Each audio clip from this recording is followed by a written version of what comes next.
exemple, si on enlève l'entrée.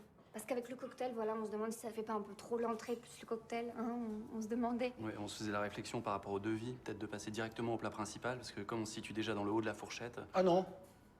Non, je crois pas que vous soyez dans le haut de la fourchette. Vous êtes dans la fourchette standard.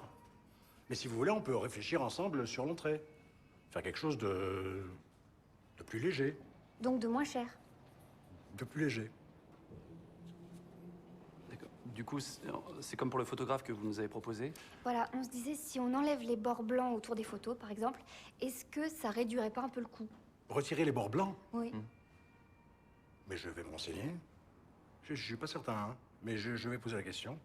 Il faut aussi qu'on parle de la décoration florale. Ah oui, on se disait, niveau budget, les centres de table en orchidée sont peut-être un peu de trop. Écoutez, moi, baisser le budget, on l'a déjà fait plusieurs fois. Hein. Je suis pas contre essayer encore, c'est pas un problème. Bah c'est l'idée, Ouais. hein, je vous cache pas.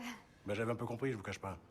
Mais ben, c'est ce que je dis souvent aux clients. Vous avez choisi une salle magnifique, hein, en plein Paris, dans un hôtel de luxe. Vous recevez 200 personnes. Hein, et ça peut pas être n'importe quoi. C'est un mariage, hein, c'est pas une kermesse. Donc il faut maintenir un certain standing. Et donc ça signifie un certain prix. On peut pas baisser indéfiniment. Ça. Écoutez, en fait, pour être franc, on a l'impression que vous avez pas très envie de nous aider à trouver des solutions, là. Ah bon? Et pourtant, il me semble quand même que j'ai essayé de vous accompagner, que j'étais plutôt à l'écoute, non? En fait, on trouve que vous êtes pas très inventif. Ouais, voilà, c'est ça, vous êtes pas très inventif. Inventif? Ah d'accord. Inventif. Alors voilà, alors là, pour le coup, il me vient quelque chose d'assez inventif. Oui.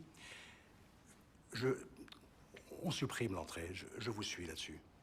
Très Là, bien. je suis complètement, c'est vrai, c'est une bonne idée. Mais on fait aussi l'impasse sur le plat principal.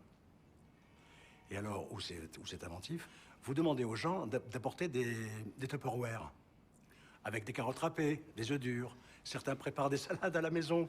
Vous demandez, par exemple, à quelqu'un d'apporter de la bière, et puis à un autre d'apporter de la limonade, ce qui permet de faire des panachés. Bon, écoutez, Oui. je crois... Attendez. Pour la déco, j'ai une idée, mais alors aussi très, très inventive. J'ai ma petite nièce qui fait des guirlandes en crépon orange et vert.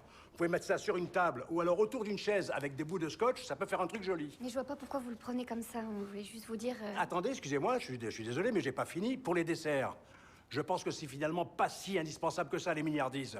On oublie aussi les milliardises. À la place, compote, mets du choix. Pomme poire, pomme fraise, pomme banane. Tout ça servi dans des gobelets avec des... Comment ça s'appelle, les petites... Des langues de de chat. chat. Voilà, avec des langues de chat. Et servi à la louche. À la louche. Hein, c'est assez inventif, ça. Parce que si vous voulez, je peux avoir d'autres idées. Et là, je vous garantis que vous serez dans la partie, mais basse de la fourchette. Vous serez même dans le manche. D'accord.